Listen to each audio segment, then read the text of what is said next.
Hello, everyone, and welcome to this episode of Wings Podcast. This is your host, Milind Agnihotri.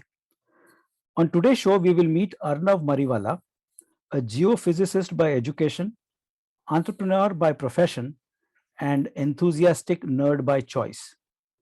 He currently works in climate tech, and his interest in the field was driven by a fascination with the outdoors and the connections humans share with nature, ecosystems, and the physical world. Originally intending to be an astrophysicist and a historian, Arnav has dabbled in a number of fields and hobbies: physics, history, policy, sailing, scuba diving, cooking, and food before going deep into the subject of climate change. Arnav founded a climate risk startup called HighTide after graduating from Stanford University and currently works at ClimateAi, another climate risk startup. Welcome, Arnav, to this episode of Wings Podcast. Hi, Milind. Thanks for having me on. Great to be on the podcast. Wonderful. I believe you are in Boulder, Colorado right now. Not in Boulder. I'm in Copper Mountain. I guess the nearest town is called Frisco. Mhm. But yeah, it's in Colorado. I'm here for a few days to finally learn how to ski. Wonderful, wonderful. So you're right in the midst of an interesting and a cold climate, if I could say so. Yeah, we there's been a storm. There's been quite a big storm actually. I think it's coming across the entire U.S. So I think there's even a snow warning for parts of the Bay Area. Mhm. But yeah, we've had a lot of snow over here, which has been great for someone learning how to ski because there's no ice. You feel less if you fall, you're going to be cushioned, that kind of thing. So Mhm. it's been great. It's been really great to be here. And fun fact is that I was born in Colorado, but my parents moved back to Bombay when I was damn young, about 6 months old or something. Mhm. So this is I like to joke that this is my my birthland, so to speak. So it's good to I've only been to Colorado one other time, so it's good to be back here. Wonderful. What a place to be born in the Rockies and living and spending time there right now. So, Arnav, I just read out a very interesting and what shall I say, a very rich and a deep introduction there. And this is something which I'm not able to fathom, wanting to be an astrophysicist and a historian at the same time and dabbling into so many things. So let us jump into the conversation and begin by trying to know what is Arnav Mariwala busy doing these days. Yeah, for sure. So I'll talk about why being an astrophysicist and historian later. But yeah, right now I'm working in this field called climate tech, right? Mhm. If anyone's been following just general startup stuff or stuff around entrepreneurship, climate tech is a big buzzword right now. So what does it actually mean? Well, it means how do we act? It basically refers to how we build a world that is resilient to climate change and where the worst effects of climate change are averted. Mhm. And there's a number of different kinds of topics that come under it. The part Mhm. that I work on right now at this company that I joined last year called ClimateAi Mhm. is on climate risk and adaptation. So what that means is that even if we turn off all carbon emissions tomorrow, there will still be a certain amount of warming that will happen because the time scale at which the Earth responds to physical forcing. So in this case, physical forcing is additional carbon dioxide in the atmosphere that traps heat Mhm. and causes a change to the all the various atmospheric and ocean circulations that govern the climate, which in turn impacts everything else. Mhm. Uh, that takes it takes a while for that forcing to act, and then Mhm. it takes a while for it to stop acting. So what that means is that even if we turn off carbon emissions tomorrow, there you can think of it as being like as you can think of it as some warming is locked into place. So Mhm. we are going to see some effects of climate change even if we completely decarbonize tomorrow. And the company I'm working at, ClimateAi, we've come up with a way of forecasting weather and climate, especially on this on a slightly longer term scale than the typical weather app that you would use. Mhm. And that allows us to create software that helps businesses plan for adapting to climate change, whether it's on a seasonal basis, or looking at how agriculture companies can plan their production and plan for labor, when to put fertilizers, when to plant and harvest their crops, Mhm. or longer term when we're looking at companies energy or real estate or just the other different sectors, just helping them adapt to the world that will be different in 10, 20, 30 years because of climate change. So that's currently where I work and currently what I'm doing. And my specific role is on growth and business development. So this sounds quite fascinating and yet a bit futuristic at the same time. But let me ask a very naive and it might sound a little stupid to Mhm. somebody like you, but I would nonetheless stick my neck out and ask this question that uh, at this point in time, at least for me as a listener, I would like to believe that climate change is both real and unreal. Mhm. There's as many data, facts, and evidence out there to say this is real, Mhm. but yet also that it is unreal. So, for a layman, how do you put this and settle the dust on this? Yeah, so for a layperson, I will say this much, right? You are seeing climate change happen in front of your eyes. Mm-hmm, So when you look at the hottest years on record, I think I think the top 20 of them, or at least the top 10, if not the top 20, or no, actually have occurred since the year 2000. mm-hmm, So when we look at the trends, it's very clear that there is some warming happening. mm-hmm, Now let's look at the stuff that makes an impact on human life, significantly, like not significantly, right? Not that extreme events don't. mm-hmm, Uh, yeah. Also, yeah. So let's look at something like hurricanes, right? In the last 5 years, in the in the southeastern U.S., kind of where you have a regular hurricane season, mm-hmm, you've seen significantly more hurricanes that previously would have been categorized as a 1 in 500 year event mm-hmm, or a 1 in 100 year event, right?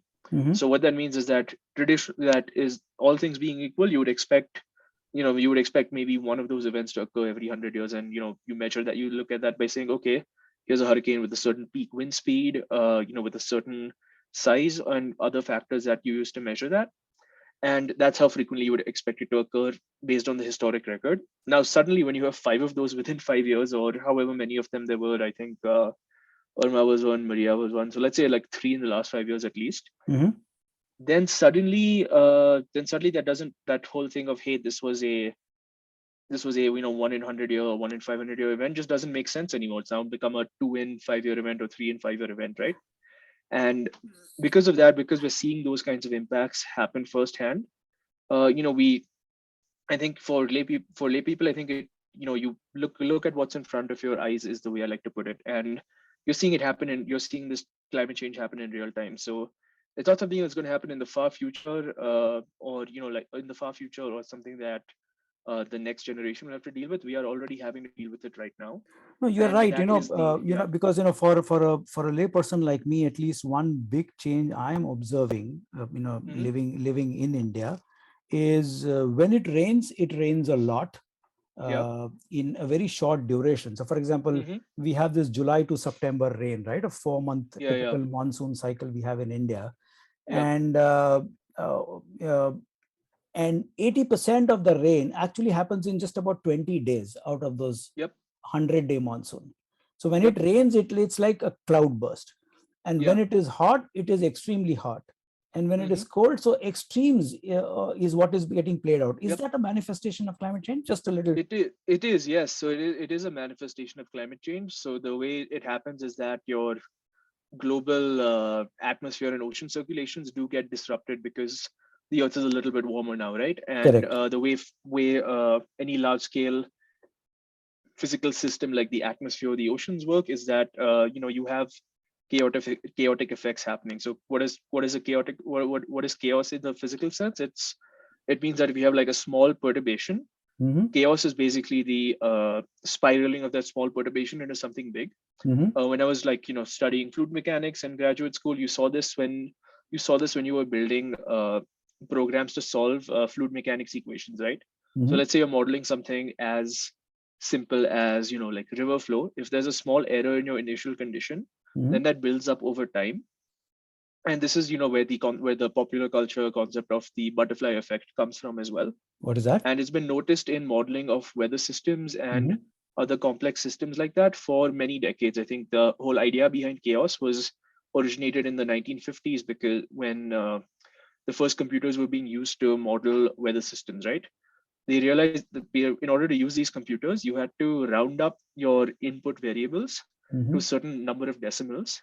But if you changed how many decimals you rounded up to, the overall result you got at the end was drastically different, even though the you might have just changed it by like, one hundred thousandth of a decimal basically. So these systems are chaotic. When you connect it to the temperature extremes, what happens is that you end up changing changing maybe the trajectory of where cold wind goes from the Arctic, right? So that's what causes things like the polar vortex that you see in the Midwestern US. Or you're changing the amount of evaporation that occurs in the Arabian Sea and Indian Ocean, which changes the intensity of the monsoon and makes it such that you have much more water, a little more water evaporating and a little more intense storm systems forming as a result. But isn't this cyclical? I mean, Mother Earth has been around for billions of years, and if I were Mm-hmm. to, go back to the good old Cosmos book that Yeah. was my childhood fascination, Carl Sagan, Mm-hmm. he talked about Earth being around for almost 5 billion years at least, Mm-hmm. and and the world has survived, mankind's have survived, cultures have survived. Mm-hmm. So, what is this making so much big about climate? I mean, I would like to So I will believe, so I will push back on what you said right now. So on a mhm, couple of things. So one is that yes, there's always been natural climate variations, and mhm, I guess one example of that is you're looking at things like the ice age, right? Those all of those occur because correct. of natural variations in the eccentricity or movements in the Earth's orbit, or like a natural carbon release cycle that does happen. What we're seeing right now is pretty, and the scale of what we're seeing right now when it comes to the global warming, when it comes to the increase in CO2 in the atmosphere, Mhm. is very clearly not due to those natural forcings. It's due to us putting CO2 into the atmosphere.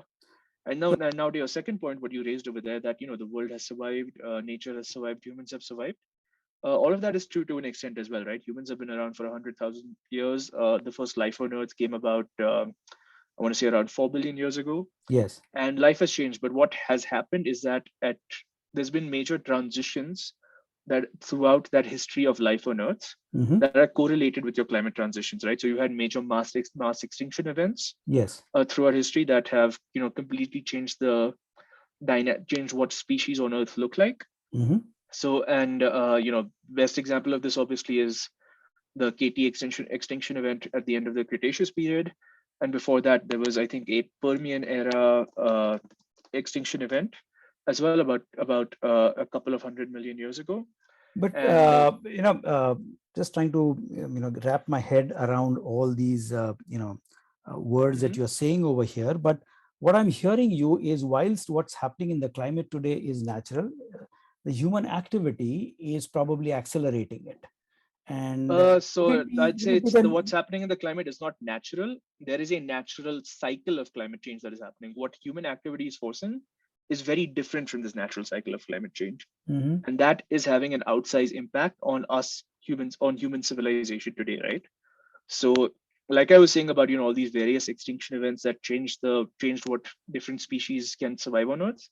Similarly, when you look at the rise and fall of empires throughout history, whether it's in ancient Rome, Cambodia, the Indus Valley civilization, Mhm. uh, events that catalyze the rise and fall of these kinds of civilizations tend to be related to climate change. So, as an example, let's talk about ancient Rome. Mhm. In the third century AD, you had something called the crisis of the third century happening. Mhm. That was strongly correlated. That was basically this period of intense instability in Rome, where you had dozens of emperors in very few years. You had widespread famine throughout the entire Roman Empire, and you had migrations of people that the Romans called barbarians into Rome because they could not farm in their regions anymore. Mhm. Whenever you had yeah whenever you had the because of those the climate changes that happened there. So you had like a period of cooling that made farming less productive, which led to more food insecurity, which led to people to migrate. You had a period of instability in human civilization as well. And so when we talk about climate change today and why it matters, it's not necessarily just to protect different species around the earth, though I think that is an extremely valuable goal. It's also to make sure that the civilization we have built up today globally around the world can not only survive but also thrive. And we Mhm. cannot survive and thrive when we have constant wildfires or hurricanes or extreme heat that prevents us from going outside. Absolutely, absolutely. So I'm sure this is a probably a topic by itself, and we could probably go for a long time discussing this. But let's kind of turn the clock back Hmm. on to Arnav Mariwala, the kid growing up in his early days. What has his life been? Over the years, making you the person that you are today. Yeah, there's quite a bit over there, so I'm not sure where to start. But Pick one or two yeah, which are distinct memories where you feel you are proud of, or you carried some anxiety and stress in your growing up years, whatever that has kind of shaped you into the person mhm. that you are. Yeah, for sure. So for me, when growing up, the two things I loved the most were being outdoors and reading.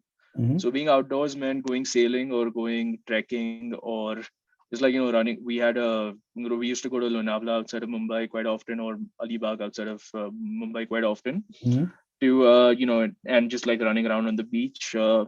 Yeah, when I was a kid, one of my favorite things to do was to actually go to the rock pools at low tide and look for crabs to catch, because Hmm. one, I loved eating crab, but two, as a kid, there's a lot of fun things about the world, right? And there's a natural curiosity you have about what kind of strange things might reside over there.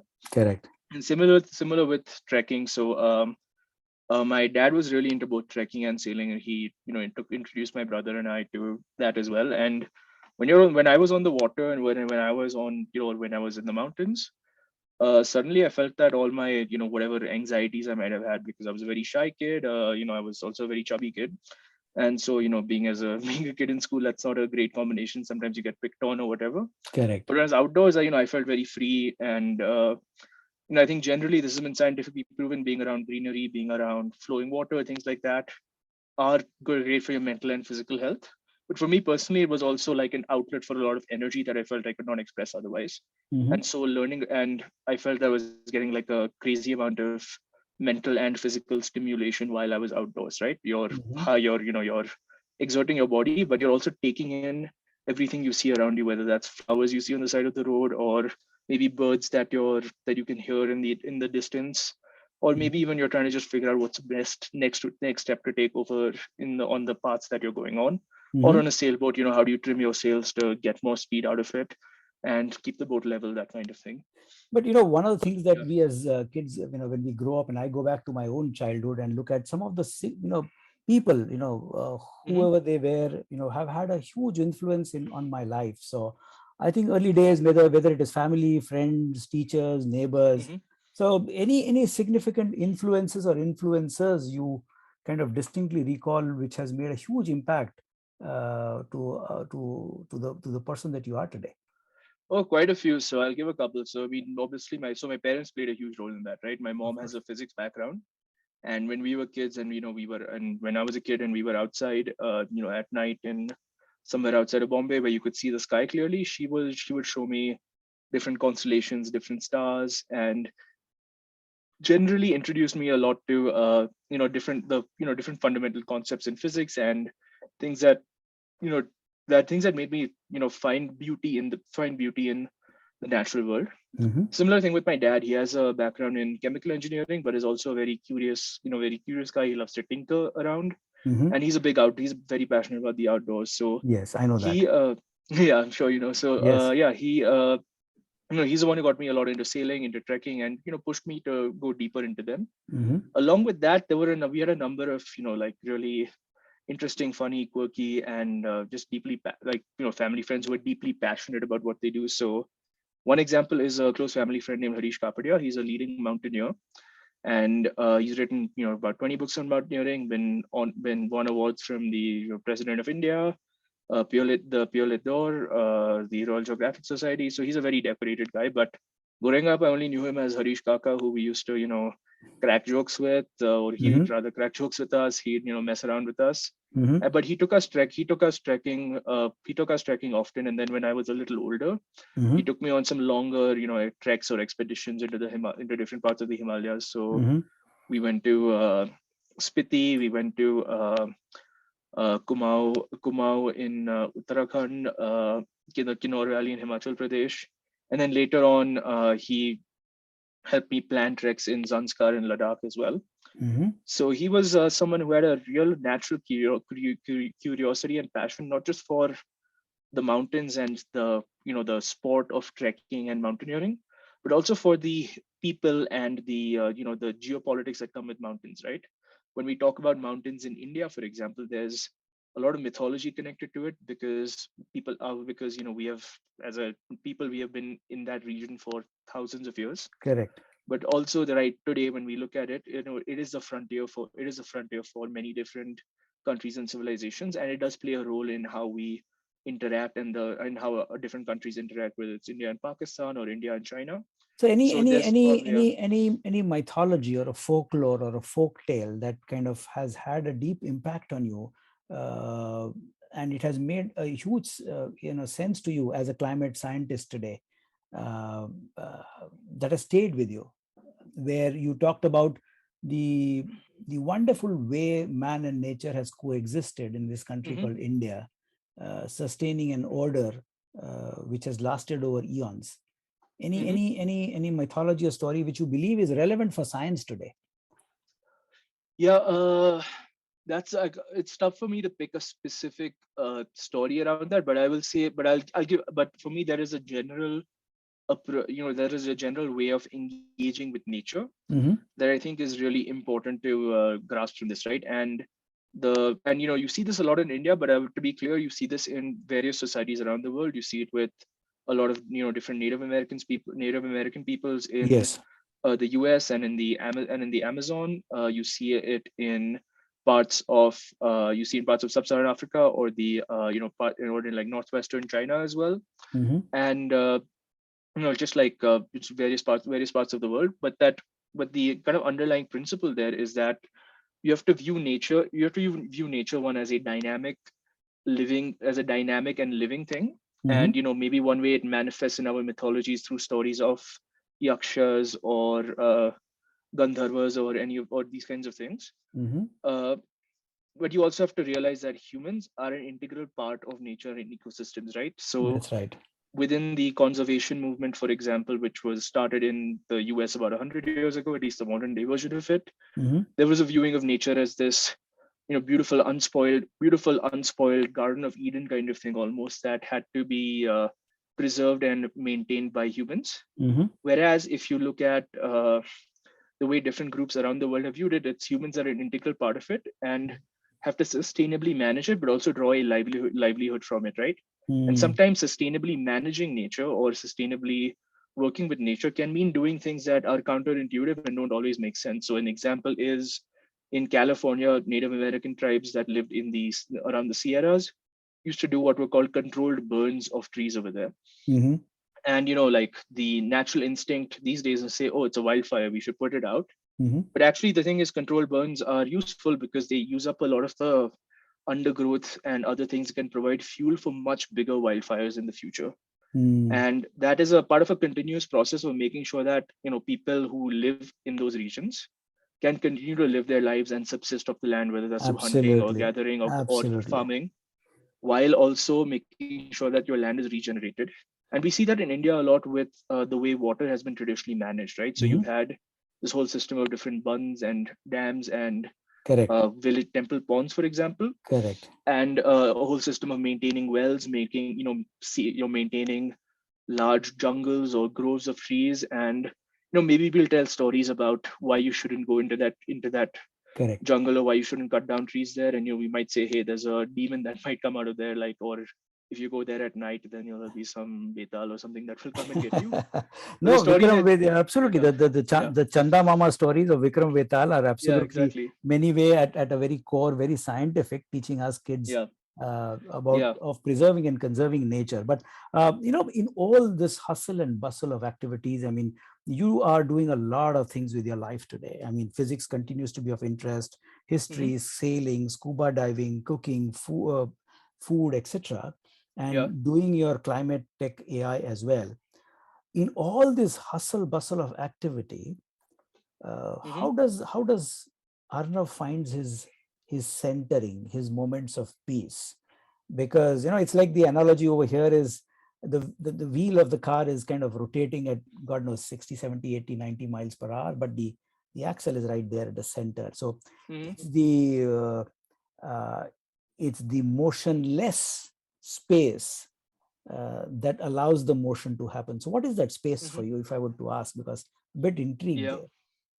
Yeah. So I think so. Again, it's a it's a pretty big question, and it's hard for me to answer it directly. But I'll say this much: the thing that drives me the most, and maybe this is a manifestation of me having ADD, even I'm not sure, Mm-hmm. but the thing that drives me the most is is curiosity for in the in the world around me, right? Mm-hmm. And that manifests itself in different ways. So with cooking, for example, I find it fascinating for many reasons. And I'm a home cook. I'm not trying to start a restaurant or What is anything, your but favorite dish that people love to eat?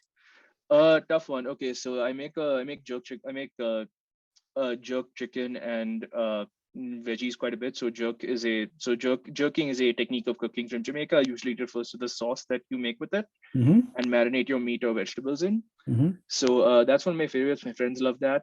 I make a Konkani prawn curry that we learned from our I learned from Kya our baat, kya made baat hai. in India.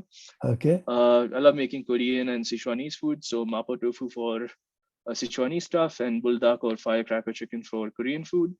And then yeah, sometimes it's just like making like a simple pastas or like like carbonara or something like that. But yeah, for me, what I find interesting about cooking is that every cuisine you look at, there's different patterns that emerge in the way flavors are built and created, right? So in India, for example, one of the big unique elements there is tadka or vagar, Absolutely. where depending on which region you're from, there's a kind of like a base tadka that builds up your base flavor. So in like, well, Correct. I'm Gujarati, so for us, a lot of that has to do with like vagaring, hing, rai, jeera, kadi patta, and maybe some like ginger or something like that. So they And say that na forms a in base. in Yeah, in Guju na, they say that yeah. दाल में वघार ना होए तो मजा नहीं. हाँ, एकदम मजा बिल्कुल नहीं. Yeah, so that's one example. But you see it in Japan, where a lot of Yes. the home cooking dishes use like the same 5 or 6 seasonings. So Correct. Correct. Correct. shoyu or soy sauce, sake, mirin, dashi, some sugar, and then miso. So that's like one So example as since well. since you picked up Japan, one of course Hmm. fascination all of us have with the place called Japan is the Zen form of what shall I say, Buddhism, if I can use Hmm. that. Yeah. I have been trying to learn it, read it, practice it, and one of the things that have fascinated me from in the Zen Buddhism is this concept called do nothing. Hmm. So, are there do nothing moments in Arnav Mariwala's life? Yeah. So for me, like actually being in the outdoors is a great way to do nothing. Because by what I mean by that is that if I'm going for a hike or something like that, Mm-hmm. my mind is so speaking of Zen, like I remember reading a couple of books on this. So one is a biography of a famous samurai named Miyamoto Musashi, Mm-hmm. who is famous for coming up with a theory or practice of Zen as applied to the life of a swordsman because he was a samurai. Correct. And his teacher was a monk named Takuan Soho, who wrote a book that really had an impact on me called The Unfettered Mind. Mm-hmm. And one of the key things that Takuan Soho talks about in this book is like your mind being everywhere and nowhere at the same time. Mm-hmm. And the way he describes it is that if you're let's say you're a samurai, right? You're fighting you're fighting a duel or something. Mm-hmm. If you place your mind or you focus your attention onto the sword or onto the way your hand is going to move or your legs are going to move, then you've already lost the duel because your mind is now stuck somewhere, and that will Correct. change your time in certain way. Whereas if you are truly quote unquote enlightened, if that or you have trained your mind in a certain way, your mind is everywhere at once and nowhere at the same time, if that makes sense. So And that's how Po the Kung Fu gets it, right? The panda gets yeah, it. that might be partly how he gets it. Yeah. But no, so for me, when I'm in the outdoors, let's say I'm sailing or say I'm hiking or I've picked up surfing in the last couple of years as well. Yes. Like for me, the my I'm still like concentrating on certain things that I need to improve because I know I'm not at that level yet. But there's times when I find myself in a flow state where I'm not Correct. actively thinking about what I'm doing, but I am feeling it very intuitively, and Mhm. that's kind of like my do nothing. do nothing space. I mean, my other do nothing space is to watch like nature documentaries or something like that. But that's a whole different kind of thing. Wonderful, wonderful. Arnav, I think this is so fascinating that such a young age, I mean, there is so much happening there. It is not just many colors on the canvas, but I see many shades of many colors that are kind of getting played out there. So, in all this that is happening in your life today, at this young age, where you are on the brink of something very interesting, where both your love and knowledge of indigenous cultures, where Hmm. the interconnectedness of nature and man is what your interest of study is. At the same time, studying climate through tech, your AI. Uh, where do you see uh, uh, the Arnav Mariwala going, let's say, in the near future? What are your near-term dreams and hopes for yourself, if I could ask? Yeah, so right now I'm working on ClimateAi. I do want to I'm going to be here for at least for a little for at least a foreseeable future. Hmm. And I do want to I do want to make sure I'm learning a lot from the job and contributing to the company. Hmm. But I think where I wanted to take me is to basically start another venture that can broadly speaking help the world adapt to climate change, but also help preserve and sustain and help and make ecosystems thrive. Hmm. Kind of like make sure that people are part of that as well. And some things I'm interested in around this are trying to looking at restoring a lot of coastal ecosystems. Right, I grew up in Bombay by the ocean. Correct. It's a pretty important part of my life because of all my various hobbies around it. So that's an area I'm really interested in, and seeing how we can create institutions or ventures that are self-sustaining and create value for everybody who currently draws their livelihood from the ocean as well. So that's kind of like one thing that draws me in. Other stuff, other stuff that's driving me forward. Yeah, I definitely still want to get a little bit better at cooking, but also get better at some of the outdoors hobbies. So I'm hoping to complete a couple of more scuba diving certifications and then start volunteering with a group that works on kelp restoration in California, where I'm living right now. Hmm. And yeah, generally get better at surfing because I need I think I need to get a little bit better at that right now. But yeah, that's my long term plan, and yeah, until then, I'm gonna make sure I'm working towards it, but also really enjoying myself and learning more and more about the world. Wonderful, wonderful. Arnav, I mean, we began this conversation where I introduced you as a geophysicist by education, an entrepreneur by profession, and an enthusiast nerd by choice. So, all I can wish and pray for you is may this choice of yours of being an enthusiastic nerd stay alive and thrive, because it is this little curiosity and wonder and the spirit of adventure that goes hand in hand, uh, you know, creates the new innovations for us to try and live a better life in a better world. So all I can say is wish you good luck in all your endeavors going forward. And if I were to ask you that at the end of this podcast conversation, what are you feeling? What are you thinking? How has this little brief conversation been for you?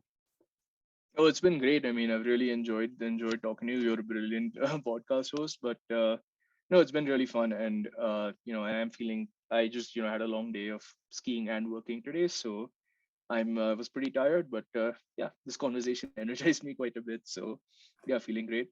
So can I leave you with a small gift, if you don't mind? Yes, please. So this gift actually is an old song from an old Hindi movie, Mm-hmm. and it's the setting and the context is very different to the conversation that we are having right now, but the essence is something which I'm sure you will get it. And my request to you is to look at the essence in your own context. So I have a very bad voice, so I can't sing. So I'll just kind of spell the words out, and I'm sure you will get it.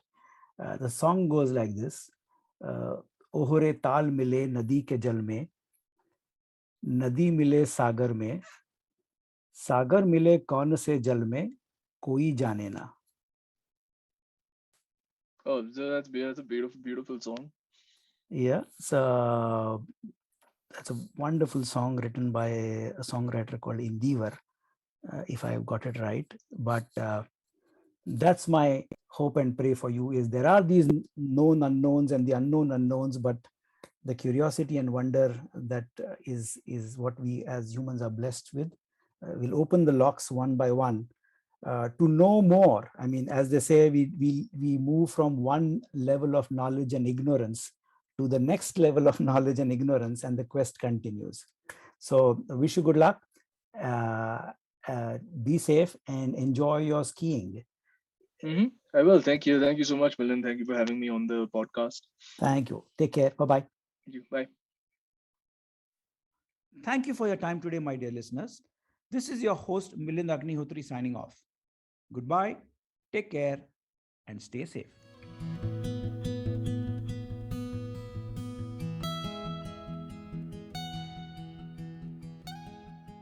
This podcast is for general information purposes only and should not be considered as a piece of any professional advice. Views and opinions expressed in this podcast are those of its guest.